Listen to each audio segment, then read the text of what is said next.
Our story begins on a gloomy morning in Seoul, where we meet Jae Song-yi, a woman whose heart is heavy with pain and anger. Clutching an old wedding photo in her trembling hands, she walks into an errand service office. Her eyes glisten with tears as she makes an unusual request. She wants them to kill her ex-husband. The manager looks at her with wide eyes and gently explains that they're just a regular service providing housekeepers and babysitters, not what Song-yi had imagined. Frustrated and disappointed, Song-yi boards a bus to head home.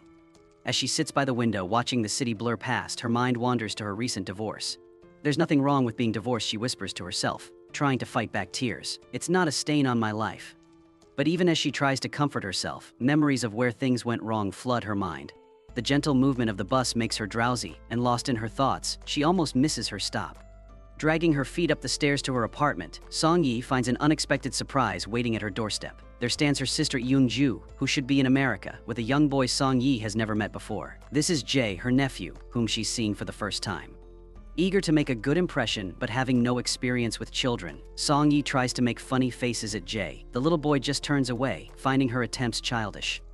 "Can we stay here for a while?" Yoon-ju asks hopefully, her eyes pleading. Song-yi agrees, but when they enter her room they find it in complete chaos. Empty cans litter the floor, and when Yoon-ju removes a cover, she discovers Song-yi's wedding photo with the groom's part violently shattered. Little Jae gets scared seeing this, hiding behind his mother's legs. While cleaning up the mess, Yoon-ju finds wedding invitation cards scattered around. "Why haven't you thrown these away?" she asks gently. Song-yi explains with a sad smile, "In Korea, when you recycle things, everyone can see them. These cards have our parents' names on them." She picks up the large wedding photo, adding that big items need to be left outside with a sticker for days before being recycled. It would be like announcing her divorce to the whole neighborhood. Later that night, after Jae falls asleep, the sisters sit down to talk. 5 years ago, Yoon-ju sent a shocking video to their family, announcing her decision to have a baby through a sperm donor. Their parents were furious and tried to stop her, but Yoon-ju had already gone through with the procedure. Now she needs a place to stay and begs Song-yi to keep it secret from their parents. "Mom will be so angry," Song-yi protests at first, but seeing her sister's determination, she finally agrees.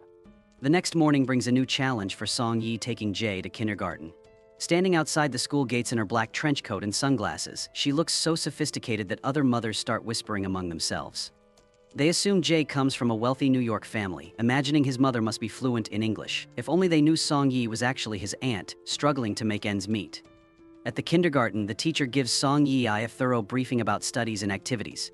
Later in the washroom, Song-yi was shocked to see the huge kindergarten fees. Her mind starts racing. If she had a baby now, she'd be 40 when they start kindergarten and in her 60s when they go to college. The thought makes her dizzy. To calm her nerves, she puts on headphones and listens to a self-esteem boosting song as she heads to work. At the cafe where she works, Song-yi finds herself distracted by her handsome boss making coffee. His movements are graceful, and she can't help but admire him. Suddenly, an angry customer starts yelling about a delayed order. Quick on her feet, Song-yi jumps into action, preparing the coffee while her boss calms the customer with his charming smile. Though she's impressed by his good looks, she can't help but think to herself, he's too slow and unobservant, but at least he's handsome enough to make up for it. While checking messages about her mounting loan payments, her boss peeks at her phone screen. "Your loan is bigger than your cafe salary," he comments, making Song-yi's cheeks burn with embarrassment. She quickly excuses herself, saying she needs to pick up Jae from kindergarten. At the school, other mothers try to talk to her, but she hurries away on her bicycle. They whisper among themselves, convinced she must work in finance on Wall Street and drive a luxury car. If only they knew the truth, Song-yi rides a bicycle because she can barely afford her mortgage payments. Walking past a real estate agency, Song-yi notices her house's price has dropped yet again. Her heart sinks as she asks the agent to put up an urgent sale notice. The agent doesn't help her mood, complaining about the poor location and inconvenient transport, comparing it unfavorably to the always popular Riverside Estates.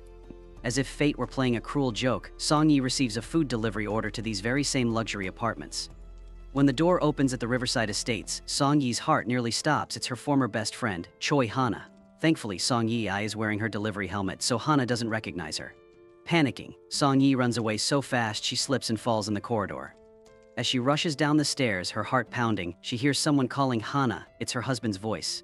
Of course, Song-yi thinks bitterly. Hana found someone just as successful as herself. Back home, Yoon-ju notices Song-yi's scratched arm from the fall. Before Song-yi can brush it off, little Jae approaches with concern in his eyes.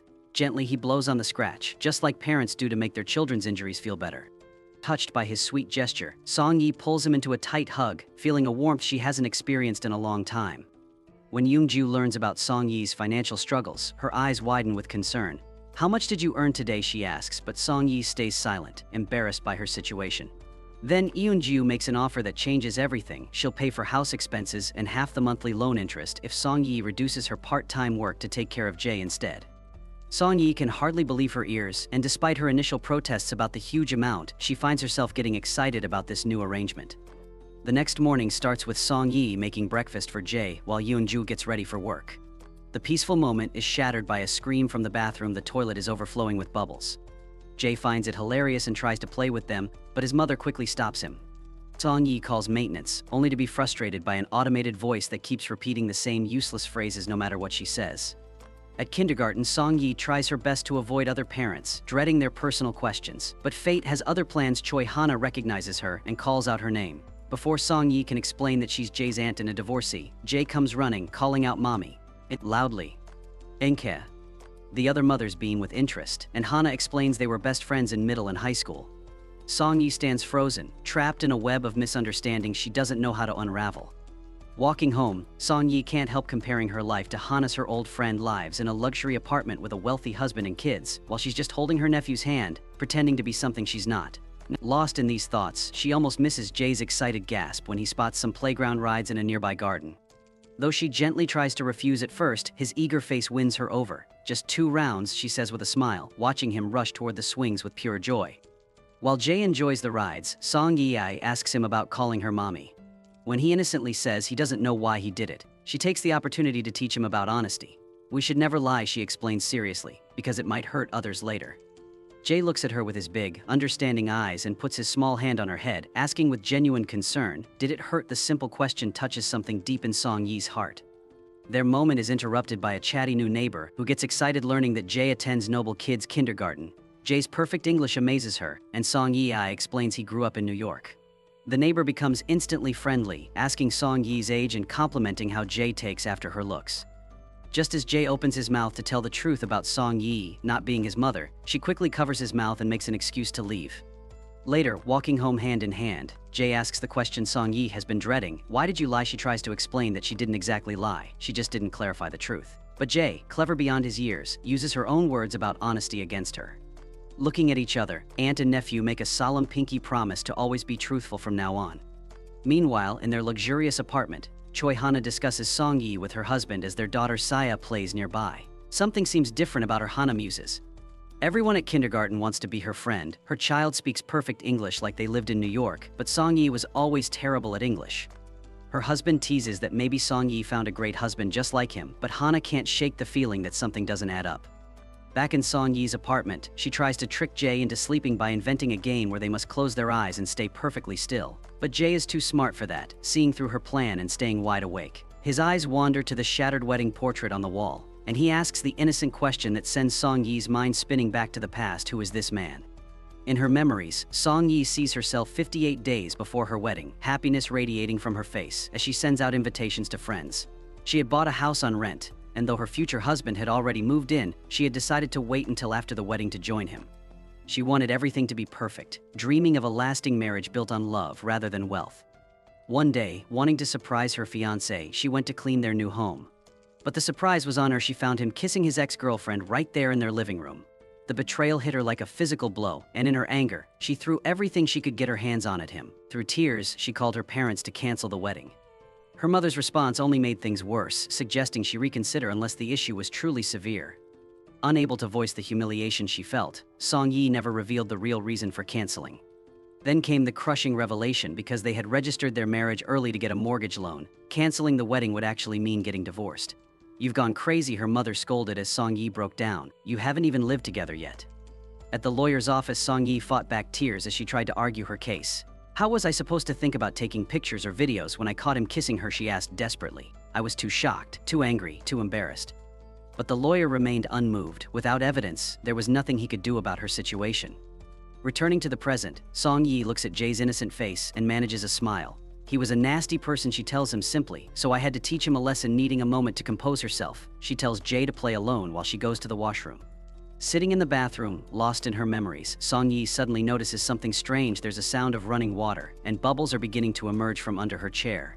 Frustrated but determined, she grabs some tools and marches upstairs to confront her neighbor about the plumbing issues. Standing at the door, she begins her complaint. "I'm from Unit 1604 downstairs, and I need to talk about the toilet situation." But as the door swings open, Song Yi's words die in her throat. Standing before her is her ex-boyfriend from when she was 21, a man with whom she shares a mysterious and dark history. Their eyes meet in mutual shock, neither having expected this twisted turn of fate. Time seems to freeze as Song Yi stands in her ex-boyfriend's doorway, their eyes locked in mutual recognition.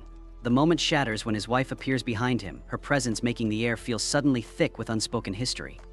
As he opens his mouth, perhaps to explain their connection, Song Yi acts on instinct. Her foot comes down hard on his, a silent command to keep their past buried. Instead of truth, she fills the awkward silence with complaints about her overflowing toilet, words tumbling out about foam and flooding.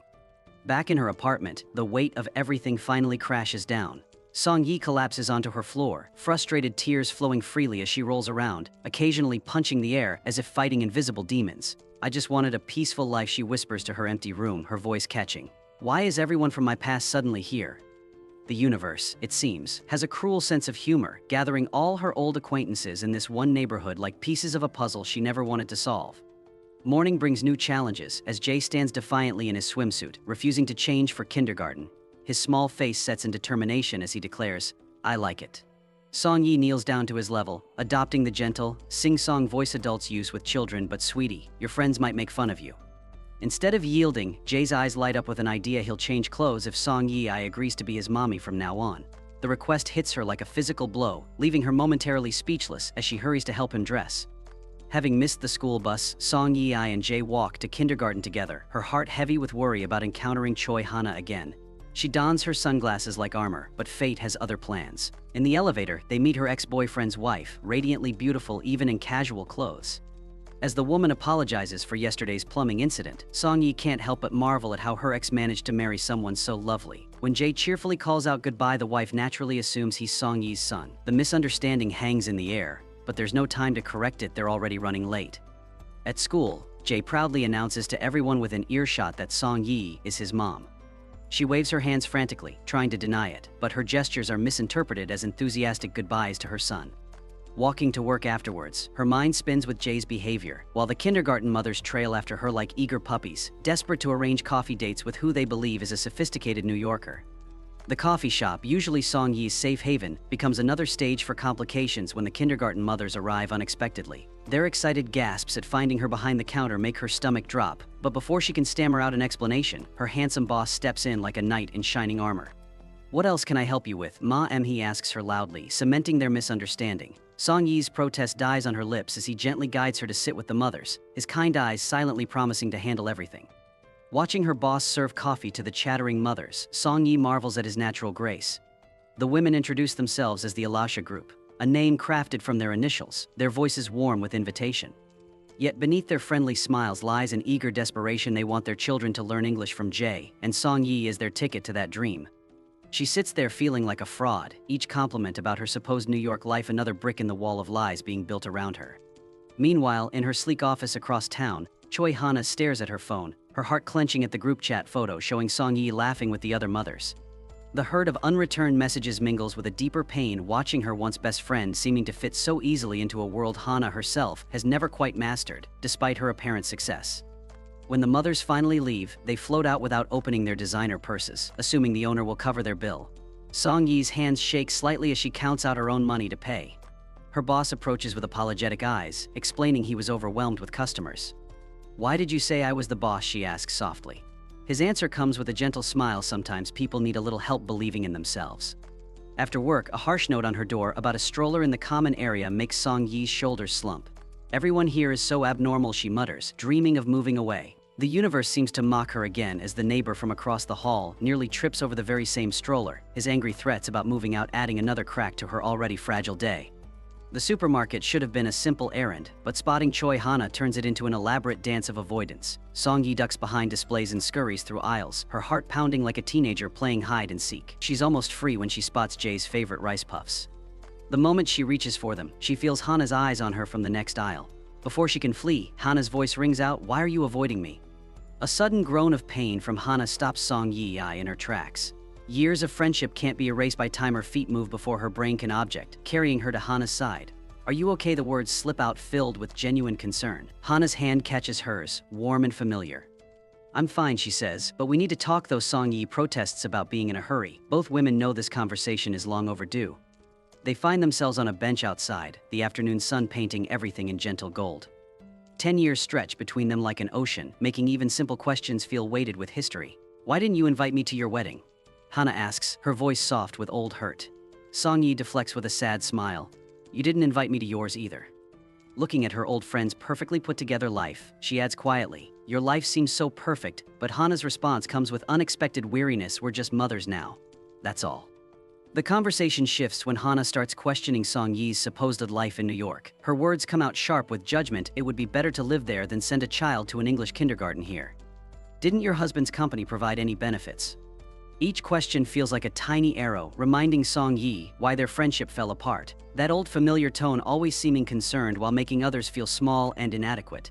Something snaps inside Song-yi. Years of bottled emotions burst forth as she demands, "Who are you to judge what I've done right or wrong?" But Hana's response carries its own pain. "It's all your fault. You always dated such weird men. How could I just stand by and watch?" The truth finally breaks free from Song-yi's lips like a captive bird. "I'm divorced. I didn't even have a wedding to invite you to." As their anger dissipates like storm clouds, both women find themselves remembering younger days. Two girls who once promised to be best friends forever, who planned to grow old together, sharing secrets and laughter. Now they sit here as strangers who know each other too well, while Hana mistakenly weeps for what she thinks is Song-yi's life as a struggling single mother. That evening, trying to get Jae to sleep becomes another moment of truth. Song-yi gathers her courage to ask why he calls her mommy at kindergarten but aunt at home. She pretends to cry, explaining how his actions have tangled her in complications. Jae's answer comes straight from his innocent heart. He can only go home if his mommy comes to get him, and with his real mother working, he needed Song-yi to pretend so he wouldn't be the last one waiting, so the other kids wouldn't know his mother couldn't come. His words hit her like a gentle wave, washing away her resistance. How can she refuse such a pure need? A call to the kindergarten reveals that Song-yi has already picked up Hana's children, watching over them with the same care she shows Jae. When Hana arrives, she finds them laughing together, the scene so perfect it hurts. She tries to press money into Song-yi's hands, calling it compensation for not being there when Song-yi had Jae something, and Song-yi finally breaks. She can't maintain these lies anymore. The truth pours out like a cleansing rain: the cheating ex-husband, the divorce, the crushing mortgage, and most importantly, that Jae is her nephew, not her son. Each confession feels like setting down a heavy burden she's carried for too long.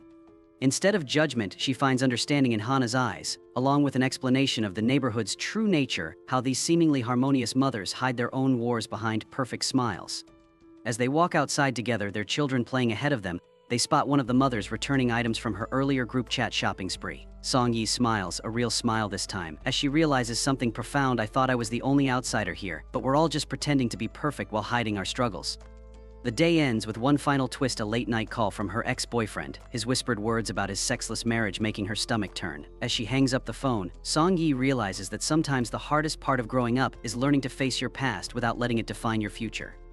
Tomorrow will bring new challenges, but for now she's content knowing that behind every perfect facade lies a story just as complicated as her own.